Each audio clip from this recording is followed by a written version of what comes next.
Salutare fraților și bine v-am regăsit la un nou episod dintr-o, aș vrea să fie o serie, un joculeț Soul Knight. Nu știu dacă m-a auzit cineva de el, dar am văzut că este și el acolo un pic popular, nu un pic, e destul de popular sincer joculețul acesta, deși nu se prea vorbește despre el. Așa, hai să nu mai facem gargară și să vedem. Joculețul începe, am mai încercat să filmez și nu înțeleg de ce OBS-ul nu mi-a filmat efectiv. Eu am apăsat acolo pe buton să mă înregistrez și nu mi-a înregistrat. Ca să înțelegeți, noi am făcut un tutorial, adică l-am completat și o să vă arăt ce putem, o să vă arăt pe parcurs și o să vă explic ce trebuie să facem. Dar acum eu știu un cod de cheat, dacă jucați acest joculeț și vreți bani gratis, faceți așa, 1 și 5 de 0. 1, 2, 3, 4, 5. Adică scrieți 100.000 și ar trebui să primiți 500 de bănuți. Bănuții, o să vă explic mai încolo, sunt mai multe tipuri, nu, sunt vreo 2 tipuri de bănuți, cred, așa știam eu că e jocul. Plus, în plus, dacă jucați cu caracter și nu l-am upgradat pentru că o să vă arăt ce vreau să fac. Lava Knight este un skin care îl descărcați gratuit, nu e cine știe ce, e chiar șmecher, e drăguț din partea developerilor. Să nu-mi zici că, no. Mai filmează, am crezut, Doamne, că s-a terminat, Doamne. În fine, ce-am primit la e-mail? Mersi. Aici am terminat High Adventure, congrats on the Rising Star. Finish the training with Drill Master. Practic am făcut cu Drill Master-ul, adică cu acesta, un tutorial.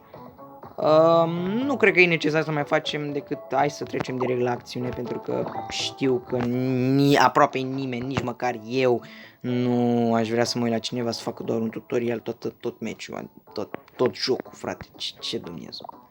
Ce mai am? Mersi, boss! Stai, mi-a dat arma aici? Acum?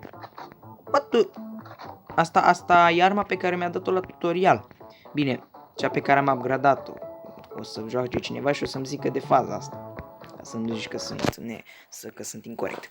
Bun, hai să vă explic pe parcurs cum funcționează. Deci noi acum am intrat în dungeon. Dacă n-am jucat niciodată un tip de acesta de joc, tot ce în jocurile de genul trebuie să explorezi camere, să bați monștri sau altceva, inamici, boși, etc. și să găsești loot și arme, etc.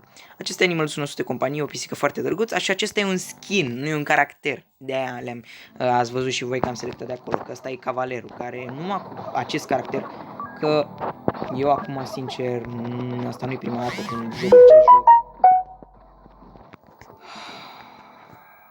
Da.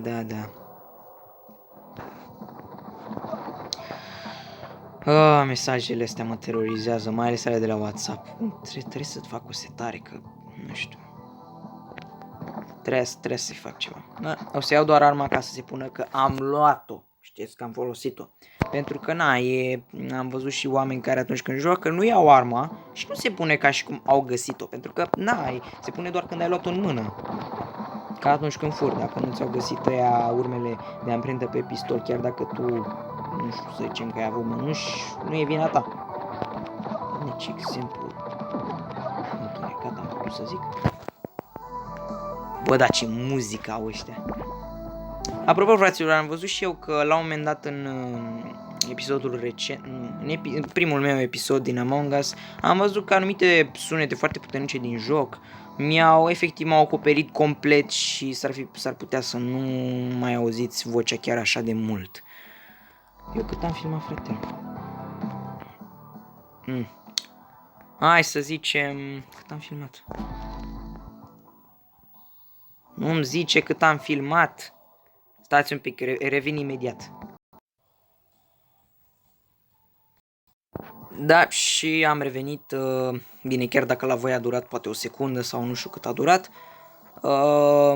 Am văzut, nu știu de ce, mi-apărea un pop-up, o bulinuță acolo care îmi zicea, un pop-up, cum ziceau, cum se numește și nu știu de ce, dar cred că i-am dat setare să nu mai apară și acum nu mai apare, da, în fine. După ce termin trebuie să rezolv. Bun. Și, nu știu, o să vedem, să înceți dacă vă place, să mai vedem joculețe, mamă, frate. Deci, practic, noi fugim de la mai multe dungeon-uri, mai multe. Și la jocul ăsta, în general, trebuie să ai răbdare, foarte multă răbdare. Și de aceea cred că, chiar dacă, nu știu, eu sigur o să mai continui să fac seria, stați un pic să aștept să mi se încarce defensul. Eu o să continui seria prin faptul că chiar un joculeț drăguț. Și dacă cineva acolo mă va întreba vreodată că ce o să mai fac pe viitor, păi plănuiesc să mai filmez și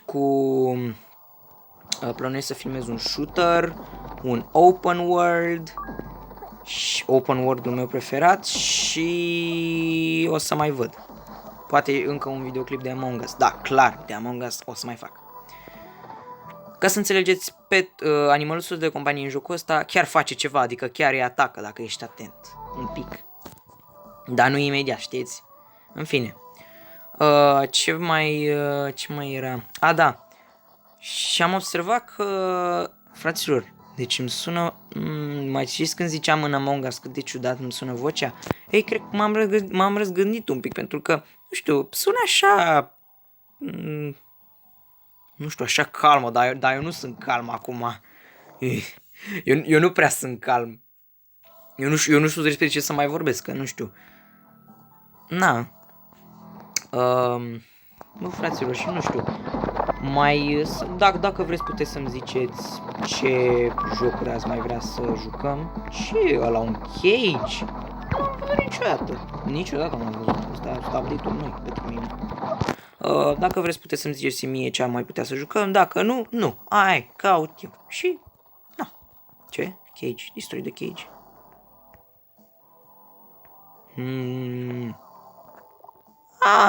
Ce drăguț. Am luat, auzi, drăguț. Foarte, foarte, foarte bine, Andrei, ce pot să zic. Ăsta e un porcușor mistreș și tu zici drăguț.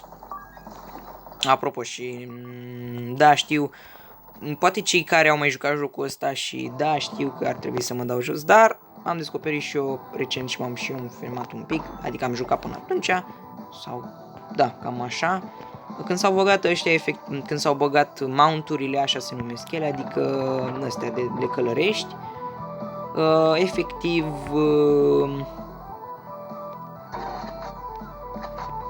Happy New Year. What? Stai un pic. Păi puteam să-l deschid, bă, ce inteligență. Am primit un ciocan de ziua de anul nou, fraților. Foarte frumos, da, anul nou a trecut de mult. În fine, da, nu, cred că era doar așa, știți? Asta o să iau.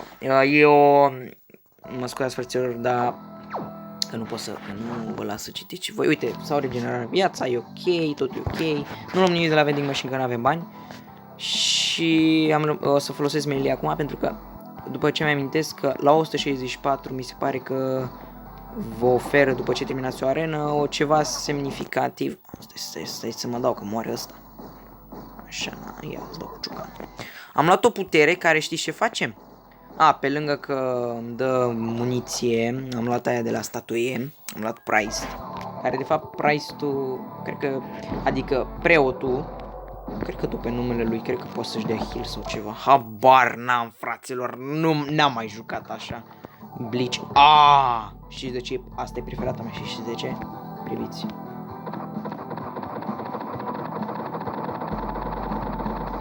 De asta. Și știu că cei care știu cei care au mai jucat jocul ăsta știu că dă mai puțin damage, dar e prea șmecher așa, frate, n-ai ce să zici. Ia, cât damage dă așa simplu. Cât? 5. Uhu! Mamă, dar de 5 damage. E ok. Să iau Next Gen, da, Next Gen SMG. Ne trebuie ceva să dăm foarte tare în boss. Și rapid. Merge. Da, fraților, și nu știu, dacă mai vreți să, în secțiunea de comentarii să mă întrebați, sau, nu știu, să-mi ziceți și mie, că eu nu știu dacă vă plac, eu fac astea doar ca să, nu ca să fac ceva, că n-am ce să fac. Ar suna foarte groaznic dacă aș zice așa ceva, nu. Eu fac astea doar ca să nu. Exprimare, Doamne, nu-mi vin gândurile. De distracție, pentru că întotdeauna mi-a plăcut, mi-am dorit să fac asta și da, știu că a început de atâta timp carantina asta, dar mi-am dat seama că dacă vine vara, o să am la timp, pogon. Și cine Dumnezeu face temele de vacanță? Bine, eu le fac personal pentru că mă obligă mama. Și da, cred că toți am fost, cred că toți suntem obligați, cei care își fac temele de vacanță sunt obligați. Foarte rar o să o vezi unul, sau poate tu faci temele pentru că e notă gratis. Dar unii profesori sunt cam, nu știu, te lasă fără cuvinte și zice că nici măcar, de exemplu, ne-a dat o dată la română, aceeași doamnă, că nu s-a schimbat doamna, că atunci era de înțeles. Bă, frate, deci, bine, între timp, când eram acum ceva ani, acum vreo 4 ani, eram prin clasa 3-a, mi se pare. Bă, frate, și ne-a dat o temă acolo de te durea capul. Bine, la momentul respectiv pe mine mă durea capul. Bă, frate, deci nu știu dacă ați mai văzut. Tragi cu 2, next gen SMG, era numai next. Și de 3 Flame Eagle. Ciudat. În fine, ăla era de Ice. Cred că au păstrat același design. În fine, mamă, dacă consumă, frate. Să trec pe ciocan. Avem un mini-boss. Ce bine ar fi dacă am putea reflecta bululoanțele, că putem cu melee, dar nu acum, îmi trebuie un buff. În fine, și băieți, da, îmi pare rău de aia care trebuie să repete anul și de faptul că, nu știu, frate, deci am și explicat, era mimul ăla cu școala acum. Can I offer you more homework in this trying time? Efectiv, nu e faptul că e ceva, dar și dacă eu aș fi fost acolo, aș fi zis, bă, învățământul trebuie să continue, n-ai ce-i face. N-am luat inginerul ăsta. Ce face ăsta? Pune TNT-uri în jurul tău. Bine, știi ceva? Hai să luăm ca să vă arăt. Uite, face ceva de genul.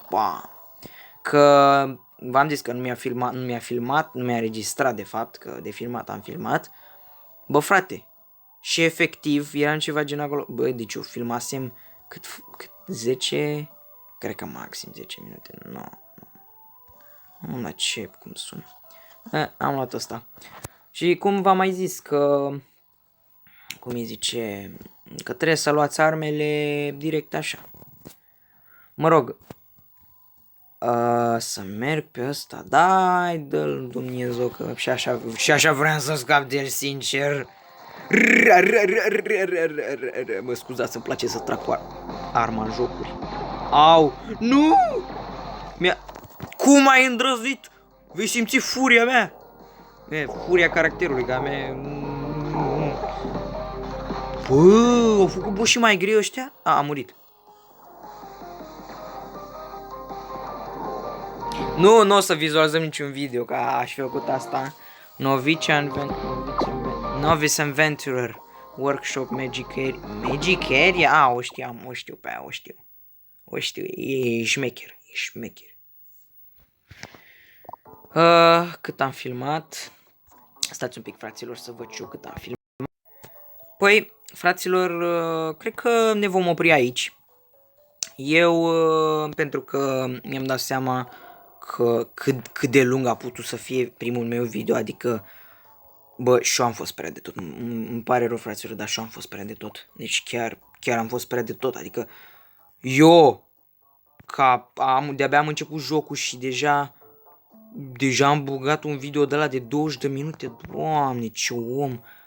Cred că nu mi-am dat seama sau ceva. În fine. Da, frate, să nu-mi dau seama de așa ceva. Cred că mă distram prea tare. În fine, noi vom opri acest episod aici. Și da, eu am fost Andrei. Sper că v-a plăcut. Să-mi ziceți dacă mai vreți să facem episoade. Dacă vreți, comentați, dați comment, like, share, subscribe dacă v-a plăcut. Și dați ce vreți, fraților, dați ce vreți, nu prea mă interesează. Și încă ceva. Dacă, nu știu, dacă aveți idei cu ce aș mai putea juca pe mobile și să fie accesibil cam pentru toată lumea, ca să fim la egal, de la egal la egal, să-mi spuneți că nu-i problemă, că îl joc, ne distrăm, îl vedem, ne uităm cum eu nu știu să joc niciun joc din ce mi-ați dat voi. Ok. Cum îi zice? La revedere toată lumea!